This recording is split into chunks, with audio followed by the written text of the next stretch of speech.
All right, so let's get started, I guess. Just for context, what we're going to try to do today is something new, and we don't know if it's going to work. We want to do a science team discussion about a carbon paper. And that carbon paper is Are Carbon Offsets Fixable by Joe Romm et al. Um, Came out pretty recently. I think some background on the paper, from my perspective at least, it made a big splash in policy in the carbon markets. It was covered by a number of big news organizations. The conclusion of the paper, I think, is fair to say, in a very glib way, that carbon offsets are not fixable. He basically calls them intractably broken and that they can never be fixed. Um, so that's part of why it made the big splash in the carbon markets and in kind of with a lot of these news organizations. The paper is a review paper, so he does not do like an analysis. Instead, what that means is that he reviews other people's work over the past, I don't know, decade or two and draws conclusions from other papers that people have written. I think it's probably worth pointing out who the authors are.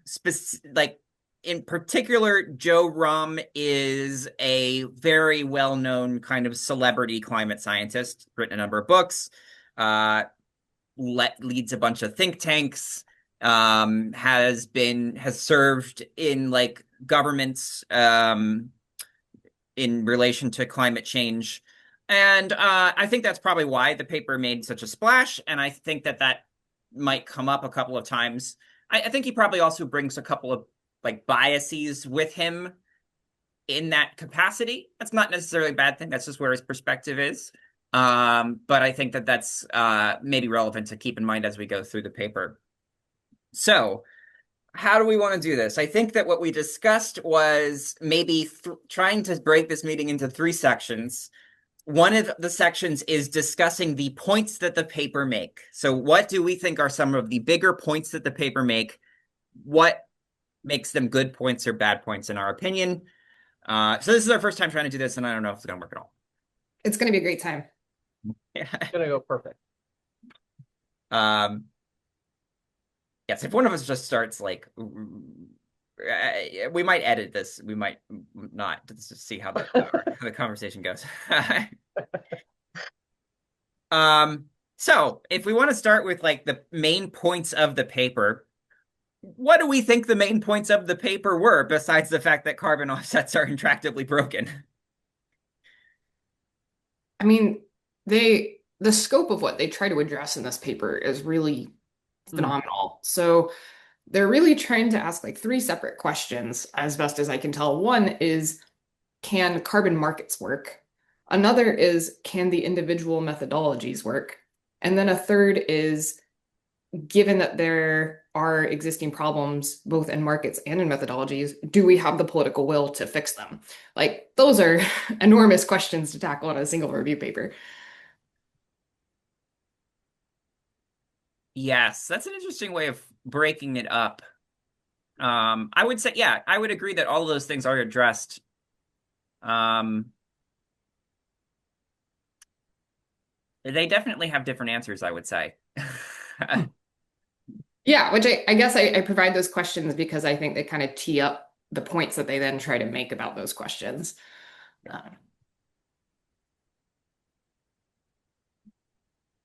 Yeah, I guess I would say one of the points that I took away from this paper, I guess I was more specific in the points that I like thought the paper was trying to make.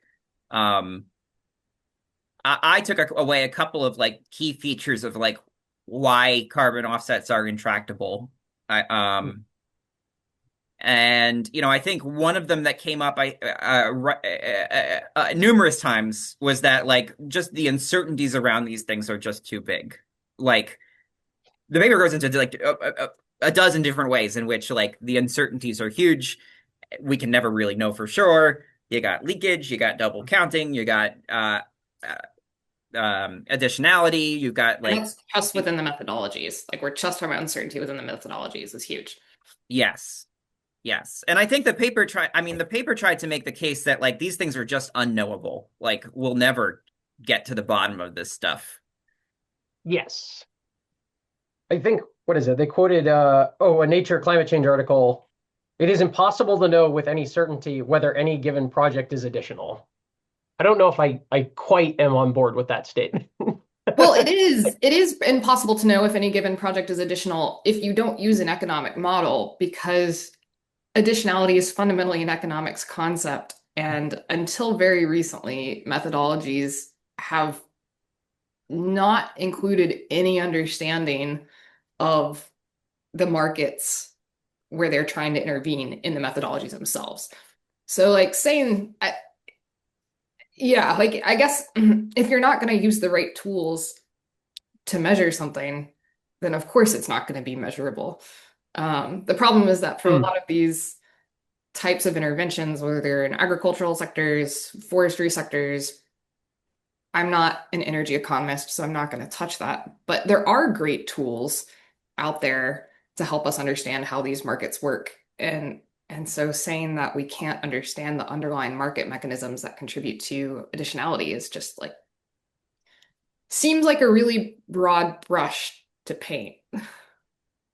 Yeah, and I get the sense that that that paragraph, well, that combined with I guess the other text they're citing, um, they seem to be very suspicious of the ability to kind of like do forecasting, period. Which fair, nobody knows objectively what's going to happen in the future, but the idea that you can't construct a plausible scenario and then safeguards against somehow the program diverging from that. So like a dynamic baseline as a way of addition, like addressing the problems with static baselines. So in parts of Brazil, a paper just came out that like fires have surged in huge areas. If you're using a dynamic baseline, the fact that your initial forecast was wrong wouldn't happen. But I guess I'm curious how much of like when they have these additionality concerns, I think a huge number of them relate back to kind of these very large multi-jurisdictional red Yeah. projects. Yeah. And at a certain point, like as the scope of these projects continues to increase, sure, I completely agree that like it gets increasingly difficult to like try to understand stakeholders from multiple groups and how they're going to behave. But that's not really a critique that applies to all project types. Um, and I don't know. I guess yeah, they come out pretty strong in this section. I guess like yeah, what I see pretty consistently in this paper is they throw the dart and it hits right in the middle, and they're right that like for a lot of projects on the market, if not most, additionality is really difficult to judge. But that doesn't mean you can say all of them, because I mean, like it is probably fair to say that like with almost complete certainty that if you're like reforesting like ag land or like okay like mine remediation, right, like Mm, nobody's doing that. There's no reason to do that. There's no economic incentive to do that. Um, it seems like a pretty certain type of addition. So to say like mm, we'll never know for sure. I mean, maybe in like some vague like statistical sense that's true, but we can certainly point to a lot of projects where that's the case. And I guess I would say like in general, the uncertainties that they highlight in this paper are really exaggerated. And they often use like what I would consider to be like the mean of the carbon market distribution rather than the whole to draw a conclusion. And when it comes to like leakage and double counting and additionality, it's like, yeah, these could be issues. In some like cases, they are. Sometimes it's a very small minority. Like double counting is not something that is observed in the carbon markets right now. But it's really he takes these potential issues that kind of maybe affect a subset of the projects and then like puts really broad mm. brushstrokes over it.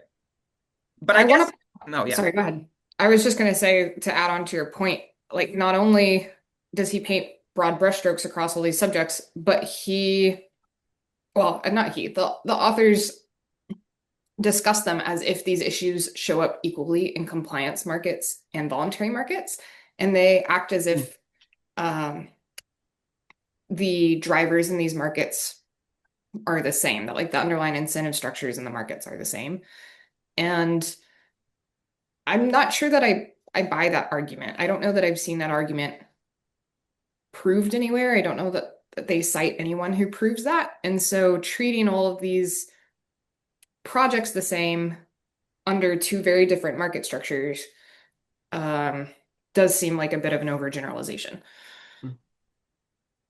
I do think it's a valid point to make that the compliance markets themselves have also fallen pretty flat. Like, it's pretty solid science now that the California Air Resource Board offset program hasn't been doing anything. Like, hasn't been Uh, fixing. yes, but like should we be equating CARB with like the new Article 6 markets? Oh, now I have a lot to say about this point. I was maybe we should hold that off until later because I have quite the rant there. Okay, sorry, I brought it up. But I guess like if I can finish my point about uncertainties in terms of just getting through my notes. Yeah, yeah, sorry. Uh, yeah, I guess one of the points that even if the uncertainties are high, there's usually some number that we can all agree on. Like usually if it's the case that you're like remediating a mine and planting 1,000 hectares of trees, some amount of carbon we can all agree is going to be removed by that. Like we know it's more than 1 ton. we know it's more than 1,000. So now it's a negotiation. It's not necessarily fair to say intractably broken for all time. Now we're trying to figure out what the actual appropriate conservative uncertainties are. And that's obviously where the carbon markets are stuck at right now. But the other point I would make is that like if the alternative is emissions reductions, those come with the same uncertainties. Because if you replace your fleet of vehicles with electric cars, we're really not clear what the emissions of electric vehicles are after you factor in all of the costs of the mining the metals and whatnot. And almost any like emissions reduction scheme comes with the same level of kind of nebulous uncertainties. And so I would really argue that if you're going to make that argument against offsets, like you're almost making that argument about almost any climate action.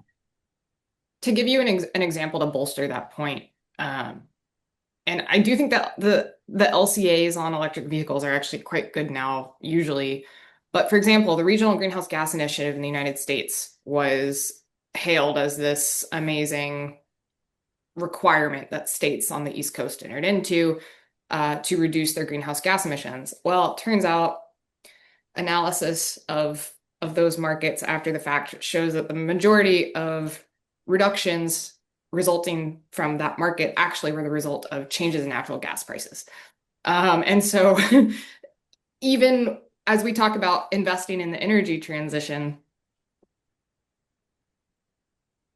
yeah, proving causality from non-carbon offset climate actions is also quite difficult. So I think that's a great point.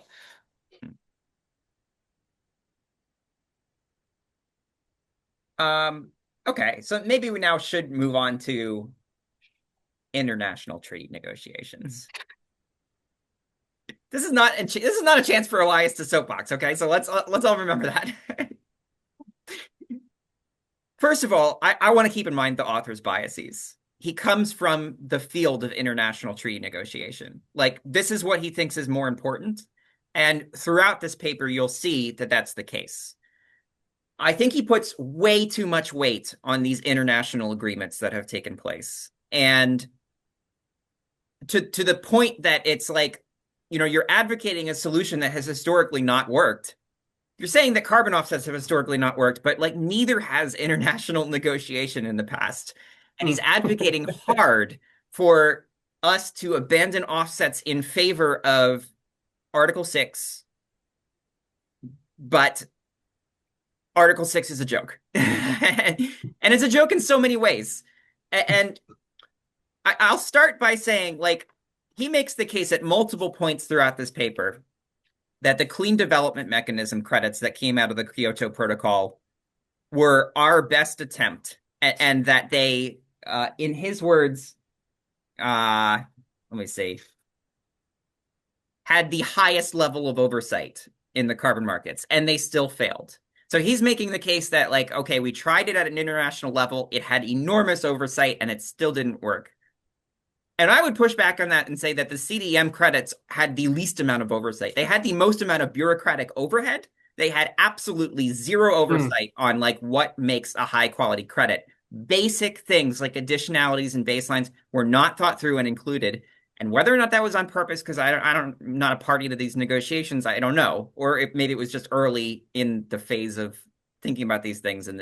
But the CDM as a marketplace never had the slightest bit of oversight. Yeah. And Article 6, as it's being crafted right now, has almost no oversight at all, too.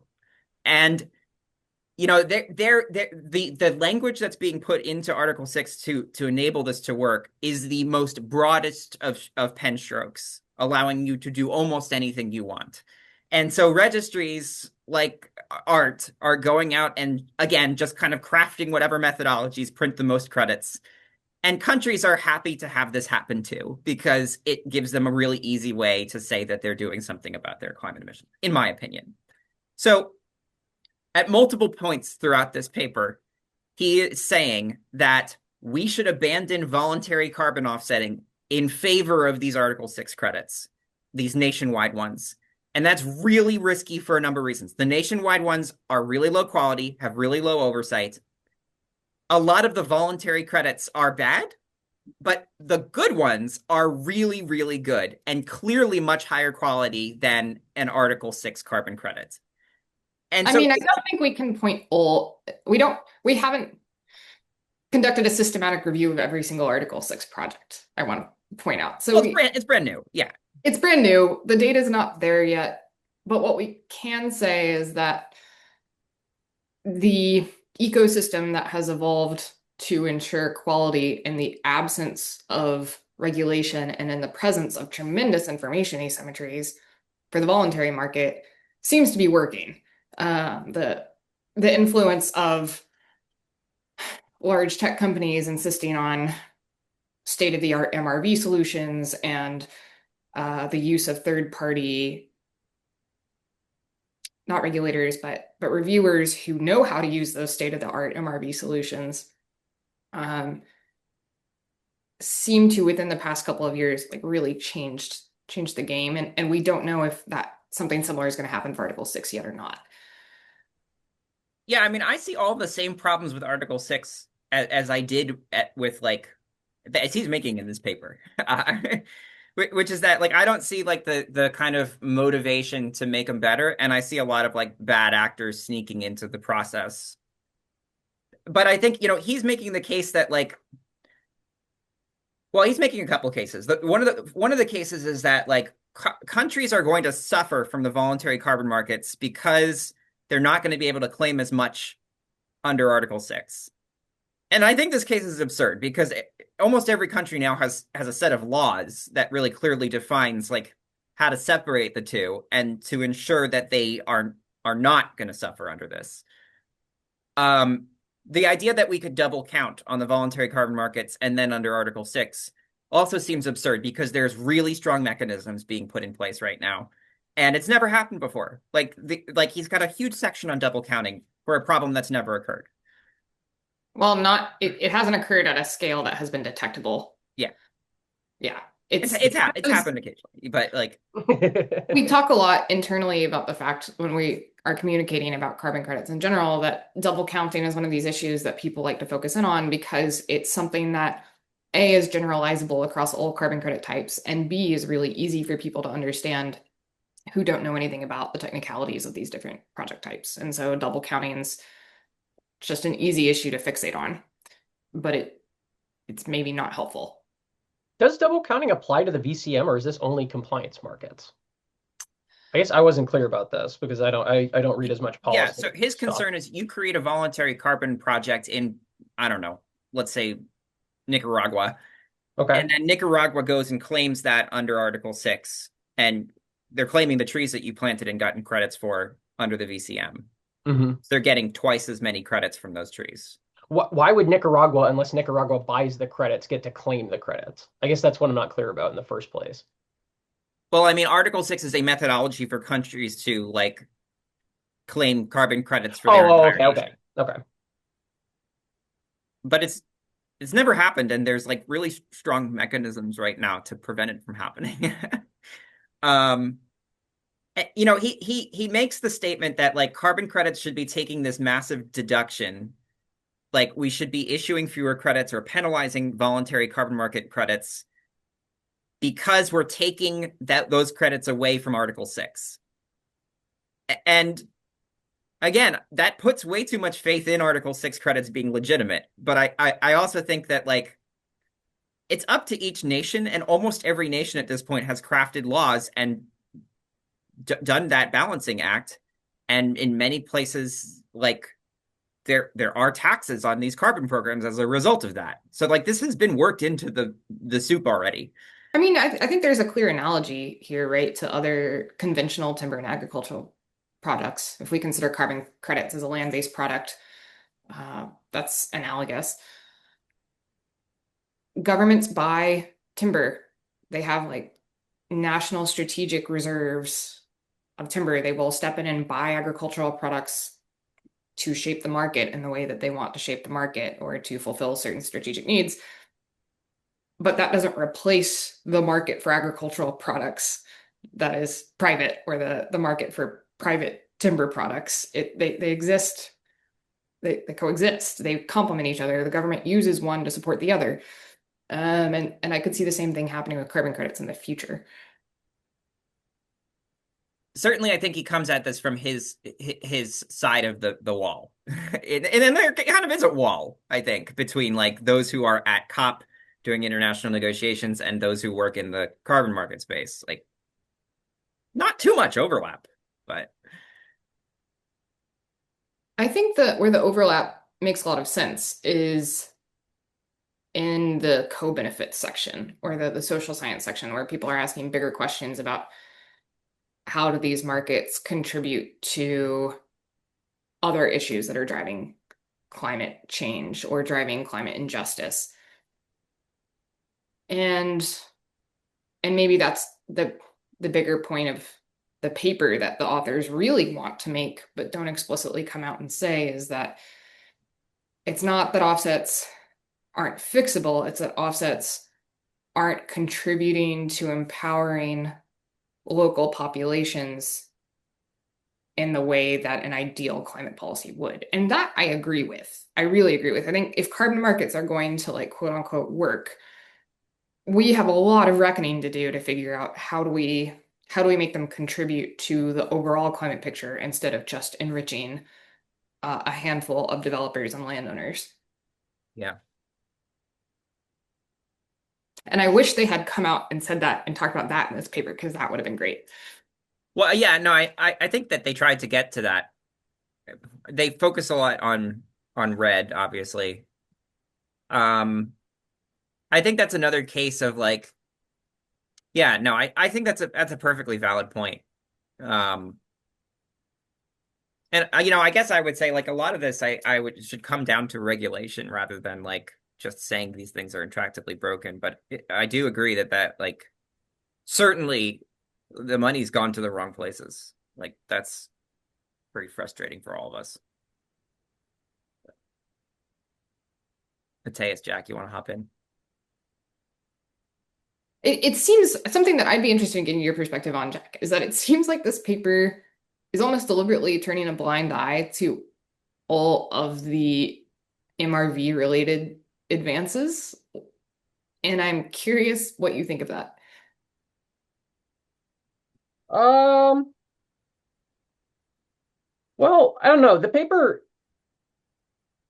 I guess so, yes, because it focuses mostly on these older projects that certainly, I mean, it's a little bit tricky almost to like disentangle some of this, just because I do agree that like better MRV has made a lot of project types better. Probably certainly like the use of like remote sensing data in combination with um a lot of those like avoided deforestation projects, like that would have helped a lot for some of these red projects if they hadn't kind of had these ridiculous baselines that were kind of concocted out of thin air. But um I don't know. I don't really know is my answer to your question.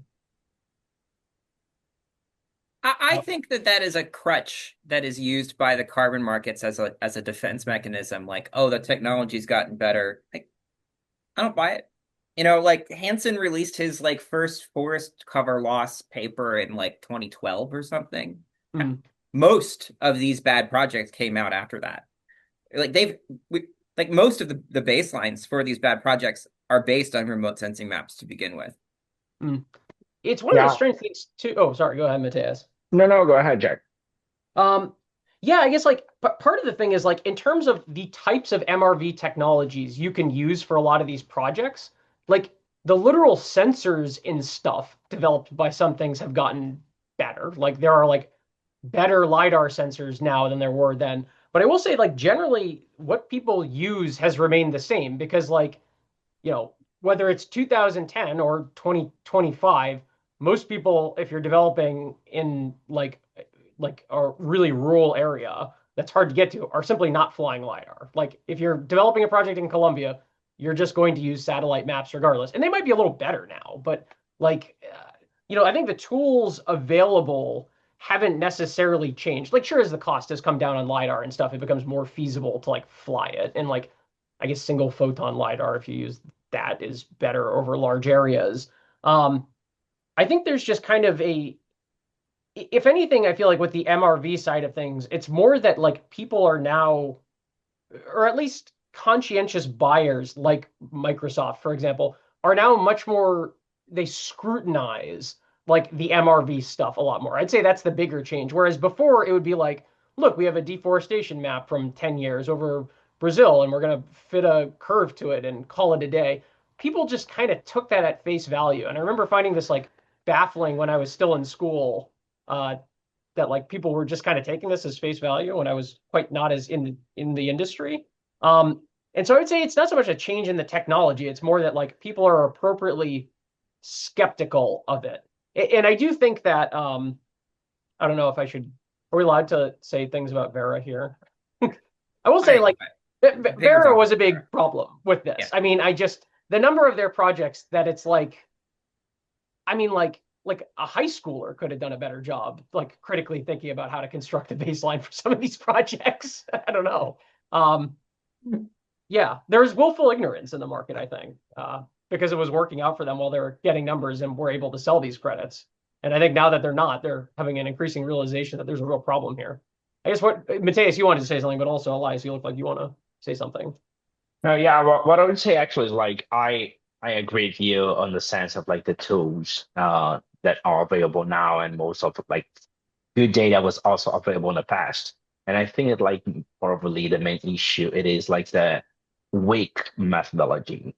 So, for example, today, like not today, but like a year ago, everybody was talking about some uh, deforestation forecasted package that you can use and install on your computer to run like, hey, okay, how to like drive the deforestation risk for the next 5 years, for example. And everybody like was treating that as a new stuff. But if you check, there is a like a type of software called Dynamic Eagle, something like that, that was Hmm. developed by like a Brazilian university.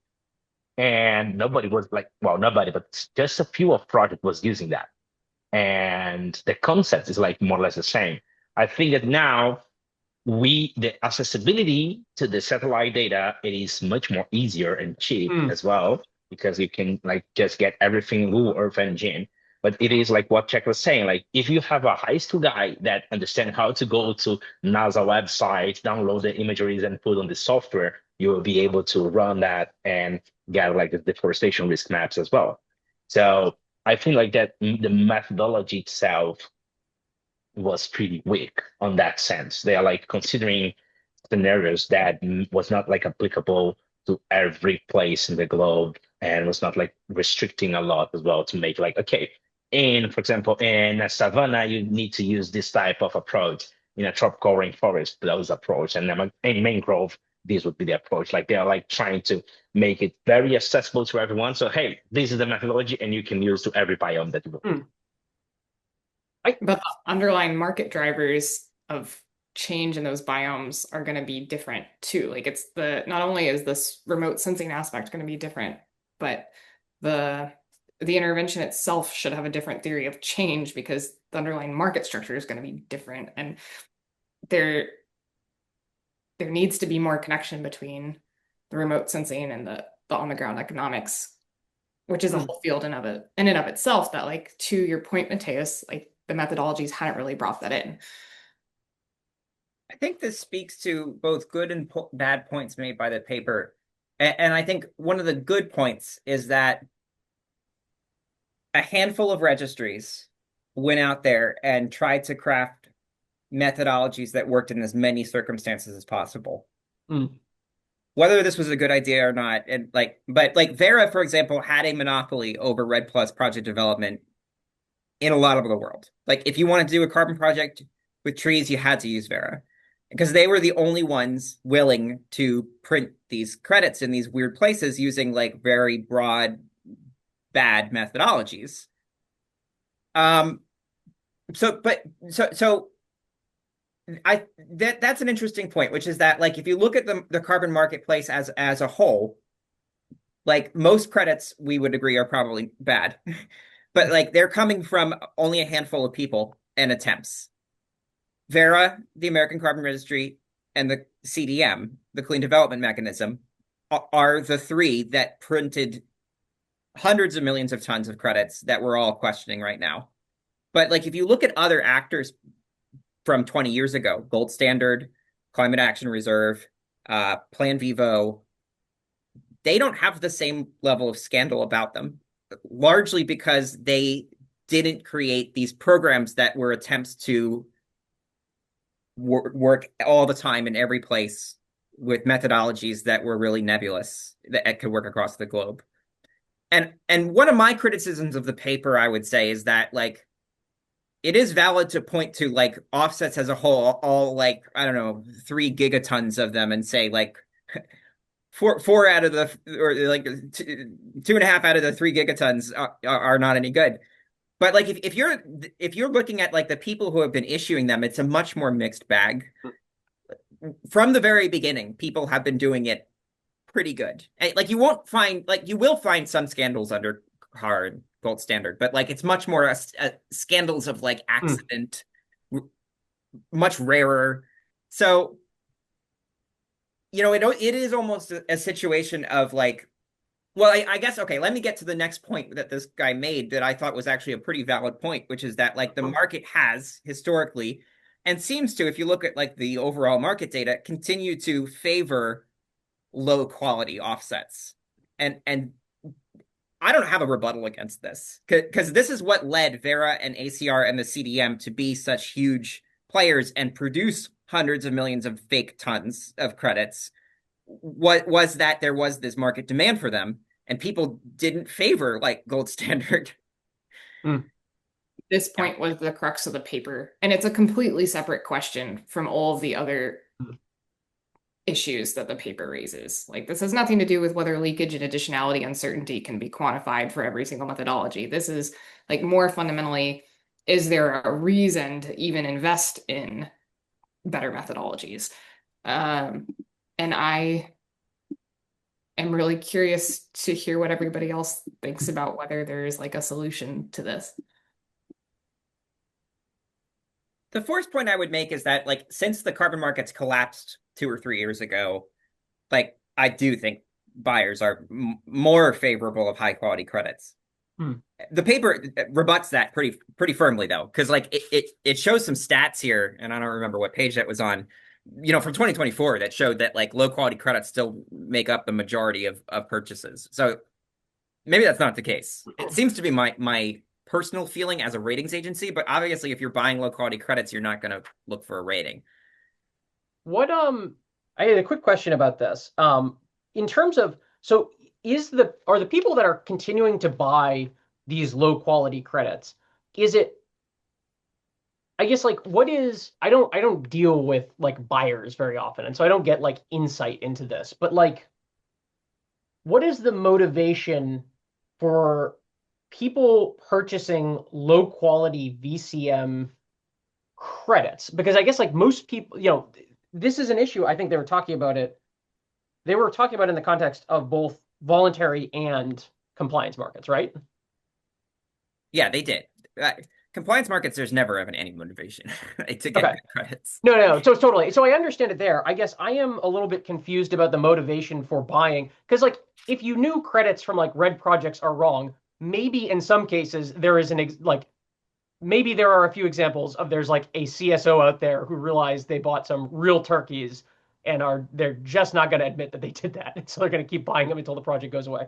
Maybe that's the case, but like I guess if I was a person spending money on credits, I would probably get to the point where I realize these credits aren't very good. And then because it's voluntary, I would voluntarily stop paying for them and just pocket the money. And so I guess what's the motivation for the continued consumption here? I I'm guess what's thinking back. your perspective on it, I guess. Do you remember the credit broker who came to speak with us at our January in person in Denver? Or not Denver, in Austin? Oh, No, no name. yes. Yeah. What's Yeah, what? no name. Oh, no. Um, Oh, okay. no name, but she was explaining this, and I had the same question. I love your question because I also have the same question of like, if you don't care about the quality, why bother to buy credits at all if it's voluntary? Hmm. I think it's because like they still feel like they can pass them off as high quality and their consumers won't care.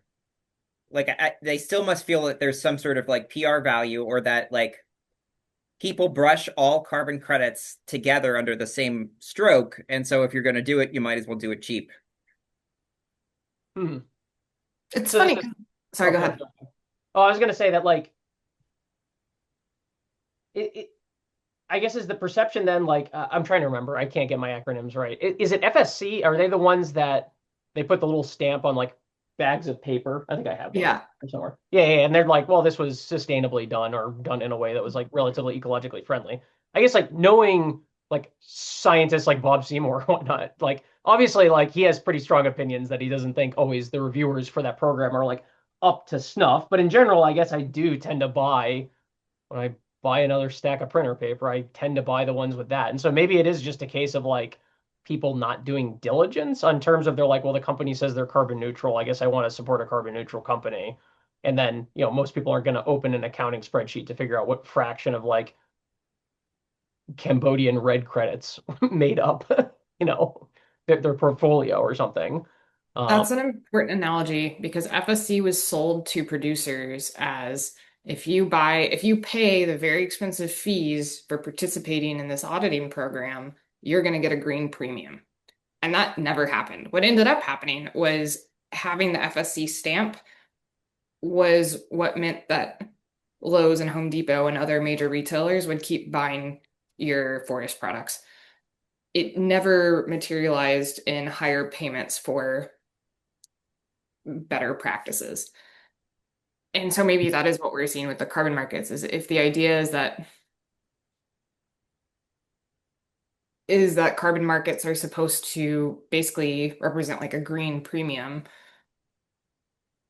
we have evidence from history to show that people typically, except for a very small handful of buyers, people typically don't want to pay that, Mm. Yeah. but they still want it. I So I wonder. guess, Oh, sorry. Go ahead.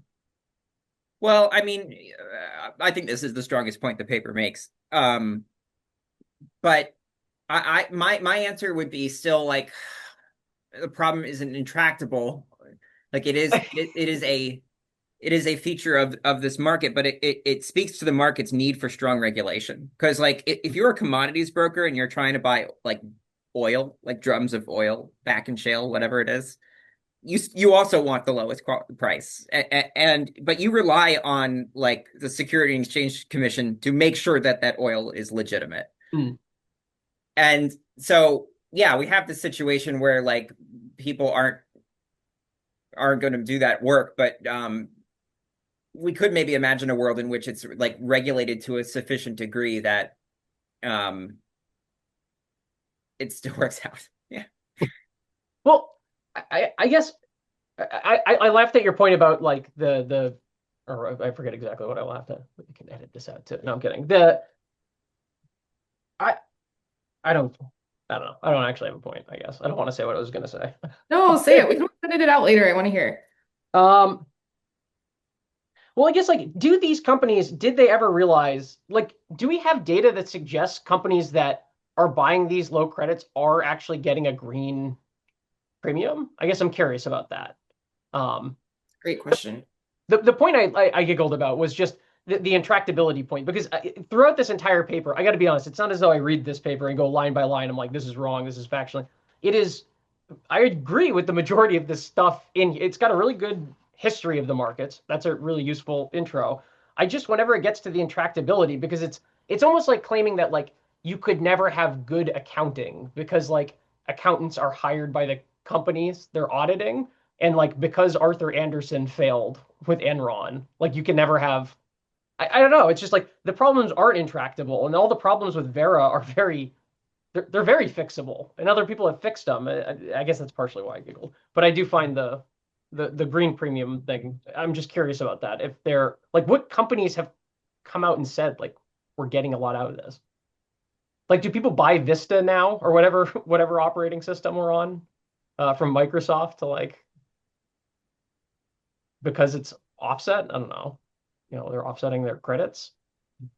I mean, I have theories about why certain big tech players are investing very heavily in especially nature-based projects. And I think it has to do with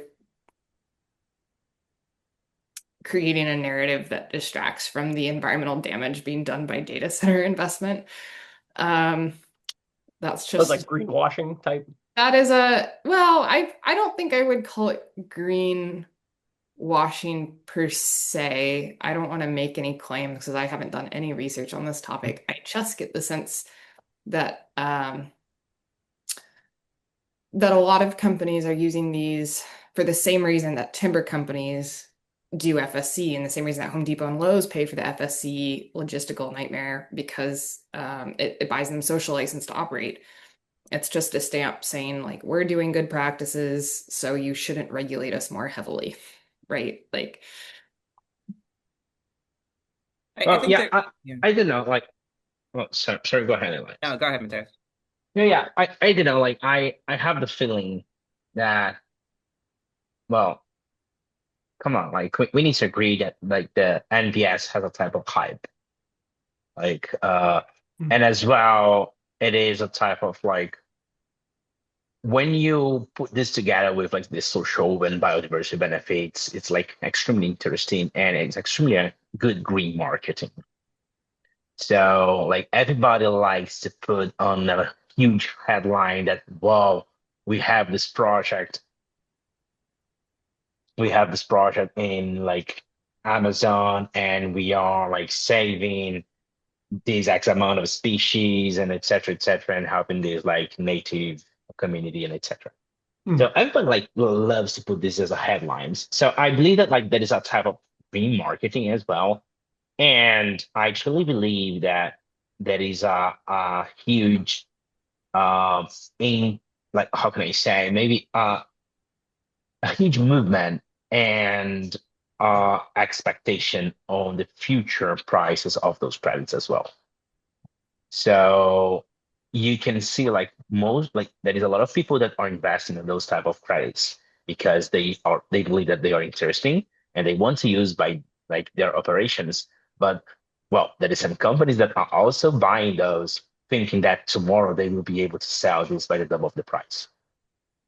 Hmm. So, and I truly believe on that, like this type of like trading market, because if you have a lot of money today, I even told this to Elias, like on the offsite. If I was like a millionaire with a lot of money and okay, I do not have anything to do with this money, I will buy the entire like an entire carbon project that's like poorly rated by like all the ratings companies say, okay, this is the worst carbon project on the market. Okay, I buy this project and I will make this project better. And then I can sell those credits or I can even sell the project on the future.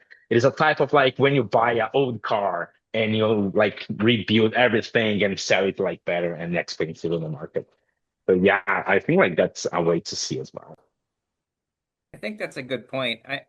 Certainly what I've heard is that like a lot of the people buying these low quality credits are like commodities traders sitting on them under the assumption that the carbon markets are going to fix themselves and somehow they'll be worth more in the future. Like we talked to a commodities trader not too long ago who just expressed that they like they did not want to be a customer of Renoster as a ratings agency or any other ratings agency because it just wasn't worth it for them. They didn't care which credits were good or bad. Their bets were just on carbon as a whole. That doesn't make sense though, because certain vintages will have certain reputations. And if they have a vintage, if they're holding a vintage with a really bad reputation, then like that's not going to appreciate. That was the case that we tried to make, and this was the case that we made as we started as a ratings agency, that like commodities traders had the most to gain by this because like we could give them kind of like upfront information about like which credits were good. Yeah. They could purchase those, and then like the good credits would be rewarded. Yeah. They didn't buy that, and it never materialized in the markets. It's very strange. Like, Yeah. It isn't that is. what they're supposed to do? But I think okay, one of the other points that came up was that, and it's come up a bit now, was that like we have solved a lot of the issues raised in this paper, like we being like the carbon markets. Now it doesn't represent we can point to like isometric, equitable Earth, like a bunch of these like new methodologies and registries that like hammered out conflicts of interest, use baselines that are like universally agreed on to be better, like don't allow like developers to create their own numbers. Hmm. Have I complete theories of change. That's a big one that yeah, like factors in like economics modeling a lot more centrally.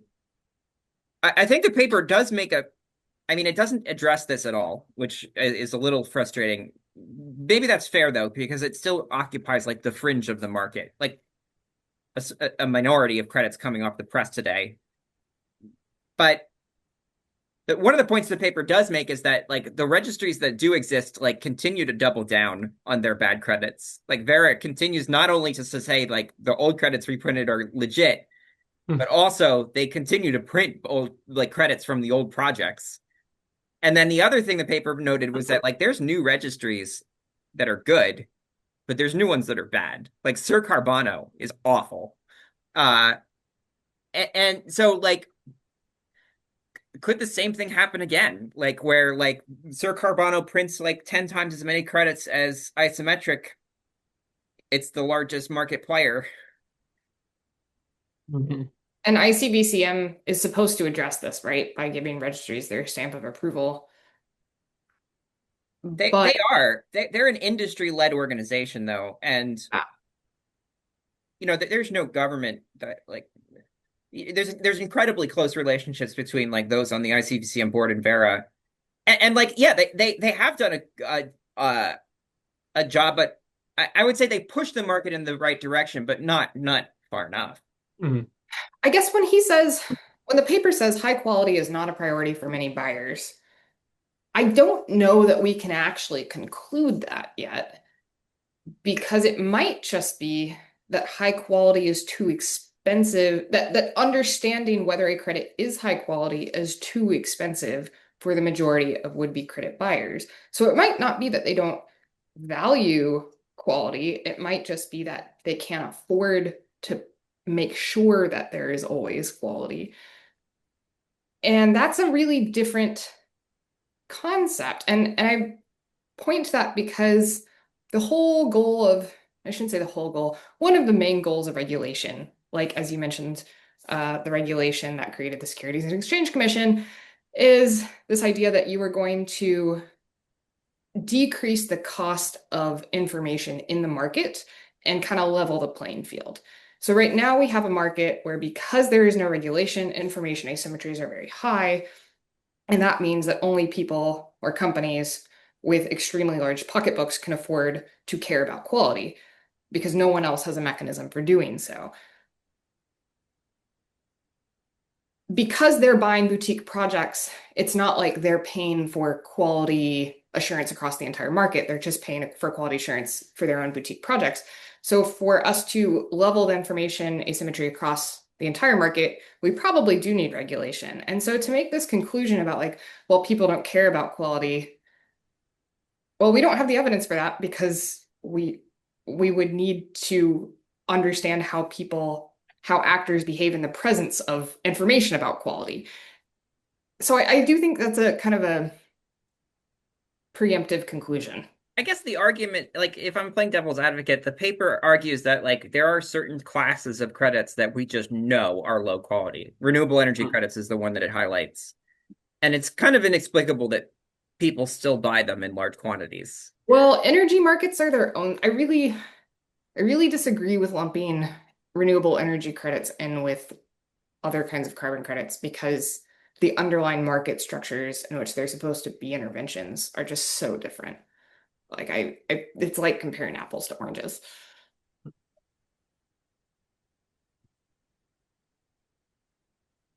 Yeah. Well, we've got another 4 minutes. Anyone have any conclusions here? Yeah. Okay. Out of who are our authors here? Joseph, Stephen, and Amna.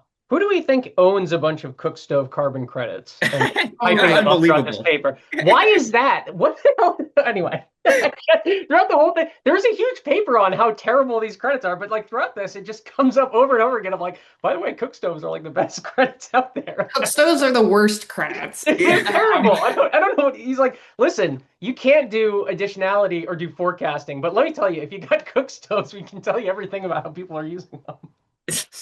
I don't There's know. this one little variable that inflates the entire credit issuance that is entirely dependent on wild assumptions about how land use works.